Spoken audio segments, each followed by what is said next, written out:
Hello 10th class students అందరికీ ఒక చిన్న ట్రిక్ చెప్తాను. పాలినామియల్లో ముందు మనం గ్రాఫ్ ప్రాబ్లం కంపల్సరీగా వస్తుంది, that is 6 marks question. But అంతకంటే ముందు మనం ఫ్యాక్టరైజేషన్ నేర్చుకోవాలి. వాట్ ఈస్ ఫ్యాక్టరైజేషన్, ఎలా నేర్చుకోవాలి అనేది ఈ వీడియోలో చెప్తాను. అండ్ ట్రిక్ కూడా చెప్తాను, డోంట్ మిస్ ఇట్.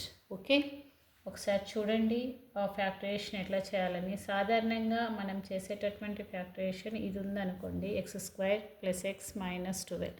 దీనికి ఫ్యాక్టరైజేషన్ చేయాలంటే మీ టీచర్ కానీ మీ దాంట్లో కానీ ఏమంటారు, x² కోఫిషియంట్ ఇంటూ కాన్స్టెంట్ తీసుకోండి అని చెప్తారు, అవునా? సో x² కోఫిషియంట్ ఏం లేదు కాబట్టి 1 -12 తీసుకోండి. So that is -12.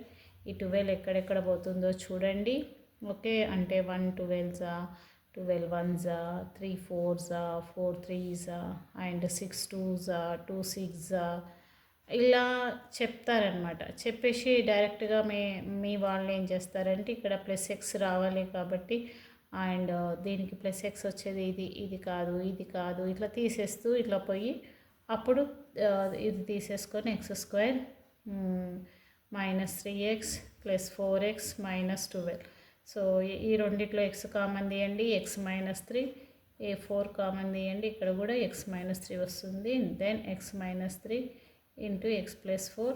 So x - 3 = 0, x + 4 = 0. So x = 3, x = -4 ఇట్లా చెప్తారు. సో 2 రూట్స్ ఉంటాయని చెప్తారు.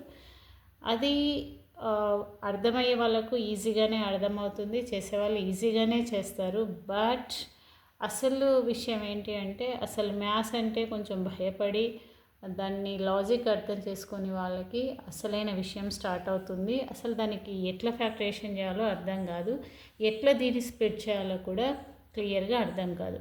సో ఇప్పుడు నేను అదే లెక్క ఎట్లా స్ప్లిట్ చేయాలో మీకు చెప్తాను. ఓకే, సో కాన్సన్ట్రేషన్ చేసి వినండి. x² + x - 12లో సపోజ్ ఇప్పుడు x² కోఫిషియంట్ అంటే 1 కదా, 1 × -12 వచ్చేసింది, పైన కూడా అదే వచ్చేసింది. సో ఇప్పుడు మనకి రావాల్సింది ఏంటి అంటే, ఇక్కడ x కోఫిషియంట్ కూడా చూసుకోవాలి. x కోఫిషియంట్ ఏముంది, 1 ఉంది. 1 అనేది ఎప్పుడు వస్తుంది అంటే, ఇప్పుడు 12 టేబుల్లో 1 అనేది అంటే ఇప్పుడు 1 ఇట్లా స్ప్లిట్ చేసి రాసుకుంటాం కదా. సాధారణంగా 1 12s, 12 1s తీసేసినా ఏం చేసినా కూడా రాదు.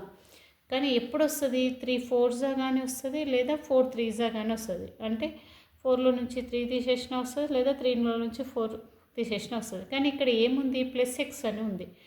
ఎప్పుడైతే +x అని ఉంటుందో దీంట్లో ఇది తీసుకోవాలంటే ఏ తీసుకున్నా నో ప్రాబ్లం.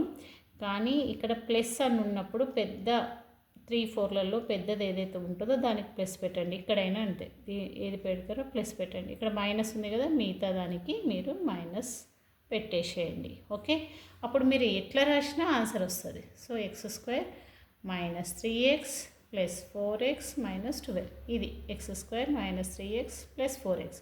ఒకవేళ ఇట్లా కూడా రాయడం రావట్లేదు మాకు అనుకుంటే జస్ట్ ఇక్కడ 12 నేనేం చెప్పాను, -12లో ఫస్ట్ ఏం చెప్పాను, 3 4s తీసుకోండి అన్నాను. x కోఫిషియంట్ చూడమన్నాను కదా, x కోఫిషియంట్ 1 ఉంది కాబట్టి మీరు ఆ 1 అనేది +1 ఉందా -1 ఉందా అని చూసి పెద్దదానికి ప్లస్ అని పెడతారు.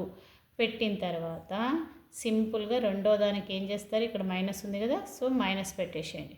దెన్ దీనికి జస్ట్ x యాడ్ చేయండి, అంటే x - 3, దీనికి ఏం యాడ్ చేయండి, x + 4.